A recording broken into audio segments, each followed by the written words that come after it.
স্বাগত ডিবিসি সংবাদে। আপনাদের সাথে আছি আমি জান্নাত সাথী। এবার জানাবো খবরের বিস্তারিত। রাজনৈতিক দলের বিরুদ্ধে ব্যবস্থা নিতে সুপারিশ করতে পারবে আন্তর্জাতিক অপরাধ ট্রাইব্যুনাল, এমন বিধান রেখে আইসিটি অধ্যাদেশে সংশোধনী প্রস্তাবের খসড়া তৈরি করা হয়েছে। আইন উপদেষ্টা ডক্টর আসিফ নজরুল জানান, অনুমোদনের জন্য আজ উপদেষ্টা পরিষদে খসড়াটি উপস্থাপন করা হবে এবং বৃহস্পতিবারই আইনটি পাশ করা সম্ভব হবে। মঙ্গলবার সচিবালয়ে অন্তর্বর্তী সরকারের ১০০ দিনে আইন মন্ত্রণালয়ের কৈফিয়ত শীর্ষক সংবাদ সম্মেলন। এতে ১০০ দিনের কর্মকাণ্ড তুলে ধরে আইন উপদেষ্টা বলেন, বিচার বিভাগ ও নির্বাচন বিষয়ক সংস্কার কাজ এগিয়ে নিতে কমিশনগুলোকে সর্বোচ্চ সহায়তা করছে আইন মন্ত্রণালয়। সাইবার সিকিউরিটি অ্যাক্ট বাতিল হবে আপনাদের বলেছি। উপদেষ্টা আরও বলেন, কোনো রাজনৈতিক দলের বিরুদ্ধে মানবতাবিরোধী অপরাধের অভিযোগ থাকলে ও আদালত মনে করলে প্রয়োজনীয় শাস্তিমূলক ব্যবস্থা নেয়ার জন্য সুপারিশ করতে পারবে। আমরা যখন এটা সংস্কারের উদ্যোগ নিলাম, আমরা চেয়েছি বিচারটা যেন বৈশ্বিক পর্যায়ে, দেশীয় পর্যায়ে গ্রহণযোগ্য হয়, একই সাথে এটার মাধ্যমে যেন সুবিচার নিশ্চিত করা হয়। এটা আগামী বৃহস্পতিবারের মধ্যেই এটা আইনে পরিণত হবে। গত ১ জুলাই থেকে ৫ আগস্ট পর্যন্ত ছাত্র আন্দোলনের সময় করা হয়রানিমূলক ও রাজনৈতিক সকল মামলা উঠিয়ে নেওয়া হয়েছে বলেও জানান আইন উপদেষ্টা। ছাত্র জনতার গণ আন্দোলন দমনে দায়েরকৃত প্রায় সকল ফৌজদারি মামলা প্রত্যাহার করা হয়েছে। কথা বলার অপরাধে যেই সমস্ত মামলা হয়েছিল সেই মামলাগুলা একসাথে রহিত হয়ে যাবে। এছাড়া ফ্যাসিস্ট সরকারের সময় রাজনৈতিক বিবেচনায় বিচার বিভাগে ঢালাও নিয়োগ হয়েছে, তাই এসব নিয়োগ বাতিলের বিষয়ে ব্যবস্থা নেওয়া হচ্ছে বলেও জানান উপদেষ্টা। এত বেশি সংখ্যক নিয়োগ একটা মন্ত্রণালয় থেকে হয়েছে, আমার ধারণা আর কোনো নজির নাই। এবং শাহ ইমন, ডিবিসি নিউজ, ঢাকা। রাজনৈতিক ও অর্থনৈতিক মুক্তি না হলে কোনো সংস্কার কাজে আসবে না বলে মনে করেন বিএনপির ভারপ্রাপ্ত চেয়ারম্যান তারেক রহমান। যে কোনো মূল্যে মানুষের ভোটাধিকার নিশ্চিত করারও তাগিদ দেন তিনি। বলেন, ভোটের অধিকার নিশ্চিত হলেই জবাবদিহি করতে বাধ্য হবে রাজনীতিকরা। মঙ্গলবার বিকেলে রাজধানীর ডিপ্লোমা ইঞ্জিনিয়ারিং ইনস্টিটিউটে রাষ্ট্র কাঠামো মেরামত ৩১ দফা ও জনসম্পৃক্তি শীর্ষক আলোচনা সভার আয়োজন করা হয়। এতে ভার্চুয়ালি যুক্ত হন বিএনপির ভারপ্রাপ্ত চেয়ারম্যান তারেক রহমান। শুরুতে দলের নেতাকর্মীদের বিভিন্ন প্রশ্নের জবাব দেন তিনি। পরে তারেক রহমান বলেন, রাজনৈতিক ও অর্থনৈতিক মুক্তি এবং অন্তর্বর্তী সরকারের সংস্কার নিয়ে জনগণের রাজনৈতিক এবং অর্থনৈতিক মুক্তি যদি না হয়, জনগণের রাজনৈতিক এবং অর্থনৈতিক মুক্তি দুটোই দরকার, তাহলে যেই সংস্কারই করি, যাই করি আমরা, কোনোটিই কাজে লাগবে না। অর্থাৎ রাজনৈতিক মুক্তি কি? রাজনীতির ভাষায় যদি রাজনৈতিক মুক্তি বলি, তাহলে হচ্ছে অ্যাকাউন্টেবিলিটি বা জবাবদিহিতা তৈরি করতে হবে। এ সময় জনগণের কাছে জবাবদিহির উপর গুরুত্বারোপ করেন তিনি। এই ৩১ দফা কিন্তু আমাদেরকে মাঠে নিয়ে যেতে হবে। ৩১ দফা শুধু আজকে যারা আপনারা আছেন এই ঘরের ভেতরে সীমাবদ্ধ থাকলে চলবে না। এটি মানুষের জন্য, একদম প্রান্তিক লেভেলের মানুষের কথাও কম বেশি এখানে আছে। কাজে এই কথাগুলো প্রান্তিক লেভেলে নিয়ে যেতে হবে। এবং বিএনপি ক্ষমতা এলে উচ্চশিক্ষিত বেকারদের জন্য ভাতা চালু করার কথাও জানান দলের ভারপ্রাপ্ত চেয়ারম্যান। ৩ জন, ৪ জন, ৫ জন আপনারা এসেছেন, কিন্তু আমাদের তো আরো শত শত হাজার হাজার নেতাকর্মী রয়ে গিয়েছে। তাদেরকে জানাতে হবে, কারণ তাদেরকে যদি আমরা না জানাতে পারি, তাহলে লক্ষ কোটি মানুষকে আমরা জানাতে পারবো না। তাকে দেশনায়ক বা রাষ্ট্রনায়ক হিসেবে সম্বোধন না করারও অনুরোধ জানান তারেক রহমান। কিভাবে নিয়ে যাবেন মানুষের কাছে। Bijan Kumar Das, DBC news, Dhaka. বাংলাদেশের নিরপেক্ষ ও জনগণের মতামত প্রতিফলিত হবে নির্বাচনে, এমন প্রত্যাশা কমনওয়েলথের। আর নির্বাচন ব্যবস্থা সংস্কার কমিশনের প্রধান ডক্টর বদিউল আলম মজুমদার সংস্কার কাজে কমনওয়েলথের পূর্ণ সমর্থনের আশ্বাসে স্বস্তি প্রকাশ করেন। আগামী নির্বাচন ব্যবস্থা কেমন হতে পারে, সুষ্ঠু, অবাধ ও নিরপেক্ষ নির্বাচন করার প্রস্তুতি বা কেমন, বিস্তারিত জানতে মঙ্গলবার সকালে নির্বাচন ভবনে নির্বাচন ব্যবস্থা সংস্কারের সাথে কমনওয়েলথের ৫ সদস্যের প্রতিনিধি দল। প্রায় ১ ঘন্টার বৈঠক হয়। বৈঠক শেষে বিস্তারিত জানান সংস্থার সহকারী মহাসচিব ও নির্বাচন ব্যবস্থা সংস্কার কমিশনের প্রধান। তারা বলেন, নির্বাচন যেন জনগণের নিজেদের মতামত প্রকাশ করার সুযোগ পায় তা নিয়ে আলোচনা হয়। The Commonwealth came here to observe elections. বাংলাদেশের সবশেষ নির্বাচন ব্যবস্থার পরিপ্রেক্ষিতে আমরা মনে করি আগামী নির্বাচনে বাংলাদেশের নির্বাচন কমিশন ব্যবস্থা সংস্কার নিয়ে যারা কাজ করছে তারা খুব ভালো করছে। আমরা আগামী নির্বাচনে কমনওয়েলথের পক্ষ থেকে সহায়তা করব। আশা করি ভালো নির্বাচন হবে। Bangladesh will be a success story for the Commonwealth and for the whole world. তো ওনারা চাচ্ছেন যে আমাদের দেশে একটা সুষ্ঠু নিরপেক্ষ নির্বাচন হোক এবং এই নির্বাচন সুষ্ঠু নিরপেক্ষ নির্বাচন নিশ্চিত করার ব্যাপারে ওনারা সহায়তা করতে চান। সেই আগ্রহেই এবং সেই উদ্দেশ্য নিয়ে ওনারা এখানে এসেছেন। অন্তর্বর্তী সরকার গত ৩রা অক্টোবর নির্বাচন ব্যবস্থা সংস্কার কমিশন গঠন করে। এর আগে এবছরের জানুয়ারি মাসে দ্বাদশ জাতীয় সংসদ নির্বাচনের সার্বিক প্রস্তুতি ও ভোটের চ্যালেঞ্জ নিয়েও কথা বলেছিলেন কমনওয়েলথের নির্বাচনী পর্যবেক্ষক দল। নূপুর মাহমুদ, ডিবিসি নিউজ, ঢাকা। পদত্যাগ করেছেন হাইকোর্টের ৩ বিচারপতি। ৩ জন হলেন বিচারপতি সালমা মাসুদ চৌধুরী, বিচারপতি কাজী রেজাউল হক, বিচারপতি AKM জহিরুল হক। আইন ও বিচার বিভাগের বিচার শাখা 4-এর সচিব আবু তাহের স্বাক্ষরিত এক প্রজ্ঞাপনে এ তথ্য জানানো হয়। এতে বলা হয়, গণপ্রজাতন্ত্রী বাংলাদেশের সংবিধানের 96 অনুচ্ছেদ মতে রাষ্ট্রপতির কাছে 3 বিচারপতি পদত্যাগপত্র জমা দেন। প্রজ্ঞাপনে আরও বলা হয়, রাষ্ট্রপতি 3 বিচারপতির পদত্যাগপত্র গ্রহণ করেছেন। অসদাচরণ, অনিয়ম ও দুর্নীতির অভিযোগ ওঠায় হাইকোর্ট বিভাগের এই 3 বিচারপতিকে 2019 সালের 22 আগস্ট থেকে বিচার কাজ থেকে বিরত থাকার নির্দেশ দেওয়া হয়। এই সিদ্ধান্তের পর থেকে ছুটিতে ছিলেন তারা।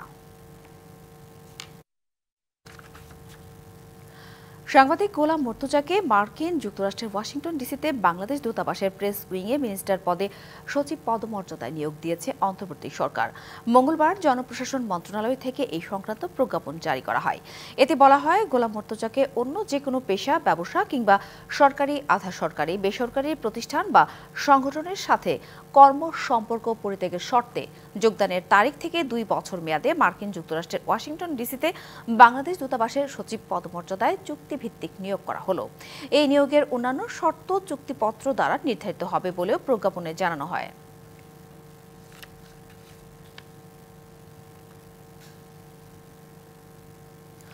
ভারতের আদানি গ্রুপের সঙ্গে বিদ্যুৎ চুক্তিতে অসমতা থাকায় পর্যালোচনার জন্য বিশেষজ্ঞ কমিটি গঠনের নির্দেশ হাইকোর্টের। চুক্তি পর্যালোচনা করে দেশ বিরোধী হলে কেন বাতিল করা হবে না তা জানতে রুল দেওয়া হয়েছে। মঙ্গলবার সকালে বিচারপতি ফারা মাহবুব ও বিচারপতি দেবাশিস রায় চৌধুরীর বেঞ্চ একটি রিটের পর প্রাথমিক শুনানি করে এই আদেশ দেয়। হিমাচল, কাশ্মীর, সব জায়গায় আদানি আদানি আদানি আদানি আদানি। বছর দুয়েক আগে ভারতের আদানি গ্রুপের বিরুদ্ধে সংসদে বিষেধাজ্ঞা করেছিলেন দেশটির বিরোধী দলীয় নেতা রাহুল গান্ধী। এ নিয়ে ব্যাপক আলোচনা ও সমালোচনা হয় ভারতের পার্লামেন্টে। বিজেপি সরকার আদানি গ্রুপকে একচেটিয়া বাণিজ্যিক সুবিধা দিচ্ছে, এমন অভিযোগও বেশ পুরনো। আদানি গ্রুপের এই আধিপত্যের বাইরে নেই বাংলাদেশও। 2017 সালের 5 নভেম্বর আদানি পাওয়ারের সঙ্গে বিদ্যুৎ উন্নয়ন বোর্ড PDB চুক্তি করে। এই চুক্তি নিয়ে শুরুতেই অভিযোগ ওঠে, সমালোচনা ছিল চুক্তির ধরন নিয়েও। ভারতে সরকারিভাবে বিদ্যুৎ আমদানি করা হয় প্রতি ইউনিট 5 টাকা 5 পয়সা করে, বেসরকারি খরচ পড়ে প্রতি ইউনিট 8 টাকা 50 পয়সা, আর বাংলাদেশ আদানি গ্রুপের কাছ থেকে ইউনিট প্রতি কেনে 14 টাকায়। একই বিদ্যুৎ নেপাল থেকে কিনতে খরচ পড়ে 8 টাকা। এসব বিষয়কে বিবেচনায় নিয়ে আদানির সঙ্গে কয়লা বিদ্যুৎ কেন্দ্রের চুক্তি পর্যালোচনা করার জন্য হাইকোর্টে একটি রিট দায়ের করা হয়। মঙ্গলবার হাইকোর্ট বেঞ্চ রিটের উপর প্রাথমিক শুনানি করে কয়েকটি আদেশ দেয়। একটি তদন্ত কমিটি গঠনের পাশাপাশি জাতীয় স্বার্থে এই চুক্তিতে সমতা আনতে না পারলে কেন বাতিল করা হবে না সে বিষয়েও একটি রুল জারি করে আদালত। একটা কমিটি গঠন করতে নির্দেশ দিয়েছেন, হাই পাওয়ার্ড কমিটি।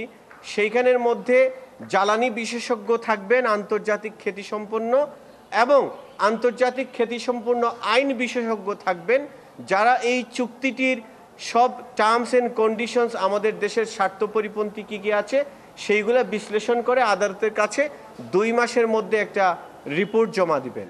দেশের স্বার্থবিরোধী চুক্তির সব নথি 1 মাসের মধ্যে হাইকোর্টে জমা দিতে নির্দেশ দেওয়া হয়েছে।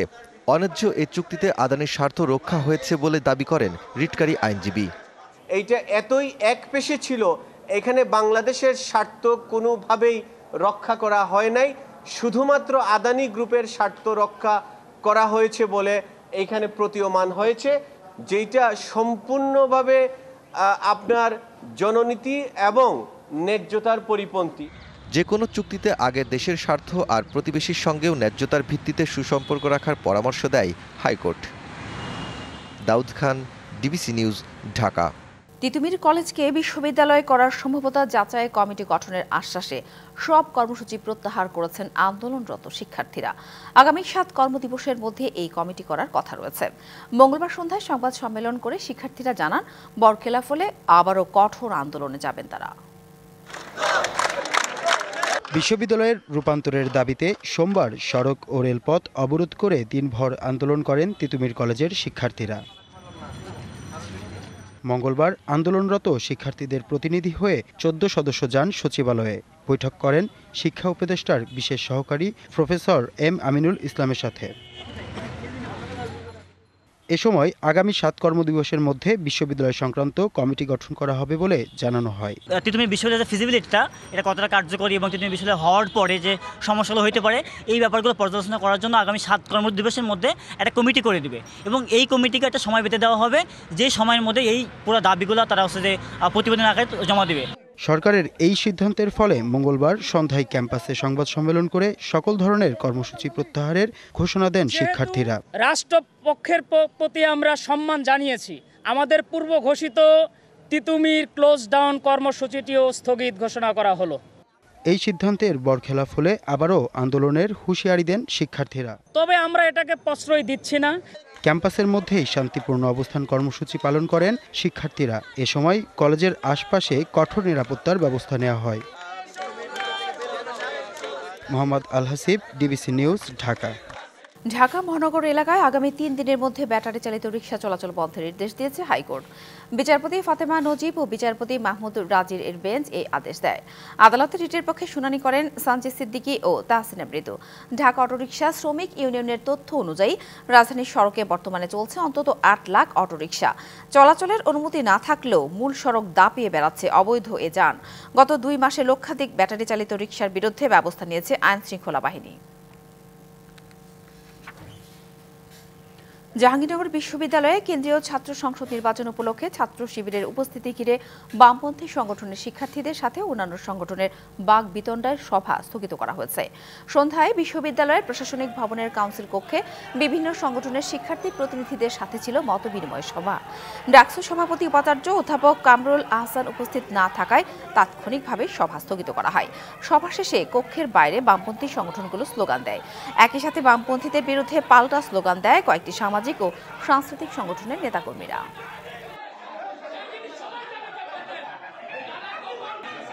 মার্কিন প্রেসিডেন্ট জো বাইডেনের অনুমোদনের 2 দিন না যেতেই যুক্তরাষ্ট্রের তৈরি ক্ষেপণাস্ত্র অ্যাটাকমস দিয়ে রাশিয়ায় হামলা চালালো ইউক্রেন।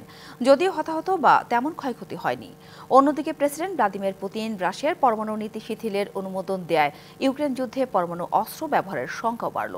যুদ্ধের 1000তম দিনে বজ্রকণ্ঠে রাশিয়ার বিরুদ্ধে লড়াই চালিয়ে নেয়ার অঙ্গীকার করেন ভলোদিমির জেলেনস্কি। 1000তম দিনে নতুন মোড় নিল ইউক্রেন যুদ্ধ। যুক্তরাষ্ট্রের তৈরি দূরপাল্লার ক্ষেপণাস্ত্র ব্যবহার করে রাশিয়ার অভ্যন্তরে হামলা চালালো ইউক্রেন। রাশিয়ার প্রতিরক্ষা মন্ত্রণালয় জানায়, ব্রিয়ানস্ক অঞ্চলে একটি সামরিক ঘাঁটিতে পড়ে ক্ষেপণাস্ত্রটির ধ্বংসাবশেষ। আরও 5টি ক্ষেপণাস্ত্র ভূপাতিত করার দাবি করেছে মস্কো। তবে হতাহত বা ক্ষয়ক্ষতির ঘটনা ঘটেনি। এ হামলাকে উস্কানিমূলক বলছে রাশিয়া। ব্রিয়ানস্ক অঞ্চলে অ্যাটাকমস ক্ষেপণাস্ত্র দিয়ে একের পর এক হামলার মাধ্যমে ইউক্রেন ইঙ্গিত দিচ্ছে যে তারা সংঘাতের বিস্তৃতি চায়। আমেরিকানদের সহায়তা ছাড়া এই অত্যাধুনিক প্রযুক্তির ক্ষেপণাস্ত্র ব্যবহার করা অসম্ভব। ইউক্রেনকে যুক্তরাষ্ট্রের তৈরি দূরপাল্লার অস্ত্র দিয়ে রাশিয়ায় হামলার অনুমোদন দিয়ে ক্রেমলিনকে ক্ষুব্ধ করেছেন বিদায়ী মার্কিন প্রেসিডেন্ট জো বাইডেন। এর পাল্টায় যুক্তরাষ্ট্রকে চোখ রাঙানি দিতে রাশিয়ার পরমাণু নীতি শিথিলে অনুমোদন দিয়ে ডিক্রি জারি করেছেন প্রেসিডেন্ট ভ্লাদিমির পুতিন। এ পরিবর্তনের ফলে পারমাণবিক শক্তিধর কোনো দেশের সমর্থন পাওয়া অপারমাণবিক রাষ্ট্রের বিরুদ্ধেও পরমাণু অস্ত্র ব্যবহার করতে পারবে রুশ বাহিনী। গণমাধ্যম জানাচ্ছে, এমন পরিস্থিতিতে প্রস্তুতির অংশ হিসেবে পারমাণবিক তেজস্ক্রিয়তা বিরোধী আশ্রয় কেন্দ্র তৈরি করছে রাশিয়া। এদিকে ইউরোপীয় পার্লামেন্টে দেয়া বক্তব্যে রাশিয়ার কাছে নথি স্বীকার না করার অঙ্গীকার করেন ইউক্রেনের প্রেসিডেন্ট ভলোদিমির জেলেনস্কি। ইউক্রেনে রাশিয়ার পক্ষে লড়াইয়ের জন্য 1 লাখ সেনা মোতায়েন করতে পারে উত্তর কোরিয়া, এমন শঙ্কাও জানান তিনি। বলেন, যুদ্ধে কার জয় হবে তা নতুন বছরই বলে দেবে। রাশিয়া ইউক্রেনের হামলার পর মস্কোর প্রতিক্রিয়া নিয়ে এখন টান উত্তেজনা বিরাজ করছে। সামিয়া জান্নাহ, ডিবিসি নিউজ ডেস্ক। মালয়েশিয়ার এক্সপার্ট সার্ভিস নামে বাংলাদেশ সরকার অনুমোদিত একটি প্রতিষ্ঠানে পাসপোর্ট সেবা নিতে আসা প্রবাসীদের হেনস্থার অভিযোগ উঠেছে নিরাপত্তা কর্মীর বিরুদ্ধে।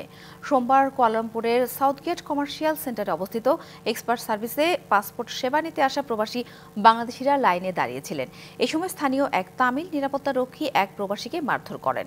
এই ঘটনার একটি ভিডিওচিত্র সামাজিক যোগাযোগ মাধ্যমে ছড়িয়ে পড়ে। এতে ক্ষোভ প্রকাশ করেছেন প্রবাসী বাংলাদেশিরা। সুষ্ঠু তদন্তের মাধ্যমে ঘটনার বিচারের দাবি জানান তারা।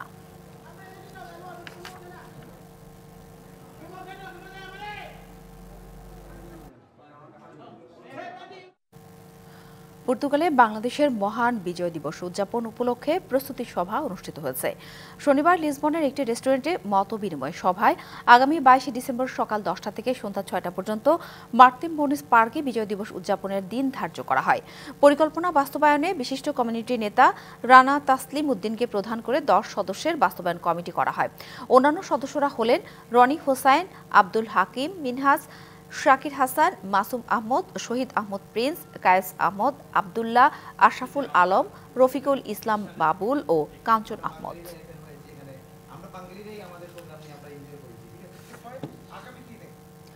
কমিটি গঠনে অনিয়মের অভিযোগে সংবাদ সম্মেলন করেছে লেবানন বিএনপির আহ্বায়ক কমিটি। মশিউর রহমান টিটু জানান, রবিবার দাওরাই সিআইটি কলেজ অডিটোরিয়ামে সংবাদ সম্মেলনে বিএনপি মহাসচিব মির্জা ফখরুল ইসলাম আলমগীরের স্বাক্ষর ও দলীয় প্যাড জালিয়াতি করে লেবানন বিএনপির কমিটি অনুমোদনের কপি বিভিন্ন সোশ্যাল মিডিয়ায় অপপ্রচারের প্রমাণ তুলে ধরেন সদস্য সচিব শিহাবুদ্দিন।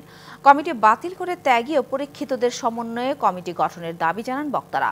উপস্থিত ছিলেন প্রধান আহ্বায়ক জাহিদ সরকার, সদস্য রফিকুল ইসলাম, এসকে শারফিন, আলমগীর মিয়া সহ আরও অনেকে।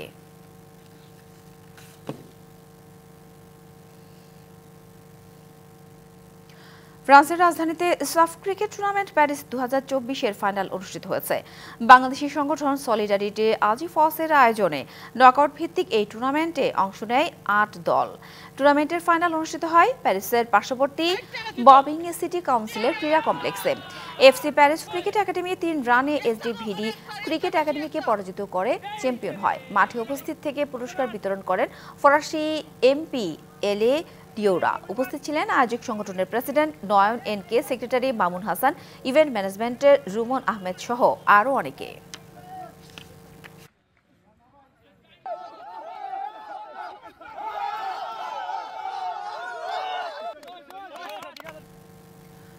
সৌদি আরবের মদিনায় যাত্রা শুরু করলো আরও একটি বাংলাদেশি প্রতিষ্ঠান।